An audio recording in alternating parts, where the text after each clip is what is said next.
2025 সালের 25শে June south Kolkata ল কলেজে ঘটে গেল এক মর্মান্তিক ঘটনা, যা কাঁপিয়ে দিয়েছে গোটা দেশকে।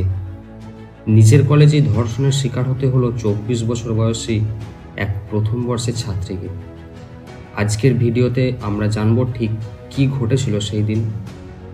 24 বছর বয়সী ওই প্রথম বর্ষের ছাত্রী কলেজে ভর্তি হওয়ার পর থেকেই কিছু সিনিয়র ও প্রাক্তন ছাত্র তাকে উত্ত্যক্ত করছিল। এই ঘটনার প্রধান অভিযুক্ত মনোজিৎ মিশ্র তাকে বিয়ের প্রস্তাব দিলে মেয়েটি প্রত্যাখ্যান করে দেয়। এরপর থেকেই তার উপর মানসিক চাপ ও হুমকি বাড়তে থাকে। 25শে জুন সন্ধ্যা 7:30 নাগাদ কলেজের একটি মিটিং শেষে ওই ছাত্রীকে কিছুক্ষণ অপেক্ষা করতে বলা হয়। অভিযুক্তরা বিভিন্ন কথাবার্তার মাধ্যমে মেয়েটির সময় নষ্ট করে মেয়েটিকে আটকে রাখার চেষ্টা করে। এভাবে একে একে কলেজের সবাই চলে গেলে 2 জন সিনিয়র ও এক প্রাক্তন ছাত্র তাকে একটি ঘরে নিয়ে যায় এবং প্রধান অভিযুক্ত প্রাক্তন ছাত্রটি তাকে ধর্ষণের চেষ্টা করে। মেয়েটি অনেক রকমভাবে বাধা দেয় এবং অনুরোধ করে তাকে ছেড়ে দিতে, কিন্তু অভিযুক্তরা থামেনি। এরপর কলেজ ফাঁকা হয়ে গেলে কলেজের মেন দরজা লক করে দেওয়া হয় এবং ছাত্রীটিকে গার্ড রুমে নিয়ে যাওয়া হয়।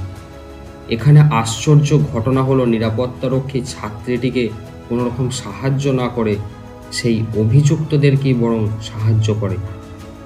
এই ঘটনার প্রধান অভিযুক্ত প্রাক্তন ছাত্রটি মেয়েটিকে ধর্ষণ করে এবং বাকি 2 জন পাহারায় থাকে। ধর্ষণের পুরো ঘটনার ভিডিও রেকর্ড করা হয় এবং জানানো হয় যে যদি এই ঘটনা সে কাউকে জানায় তাহলে ভিডিওটি সোশ্যাল মিডিয়ায় ছেড়ে দেওয়া হবে। টানা 3 ঘন্টারও বেশি সময় ধরে ছাত্রীটিকে আটকে রাখা হয়। রাত 10:50 নাগাদ তাকে ছেড়ে দেওয়া হয়। ছেড়ে দেওয়ার সময় তাকে আবারও হুমকি দেওয়া হয় যেন সেই ঘটনাটি কাউকে না জানায়। পরে ছাত্রীটি পরিবার ও পুলিশের কাছে সব কিছু জানায় এবং থানায় লিখিত অভিযোগ করে।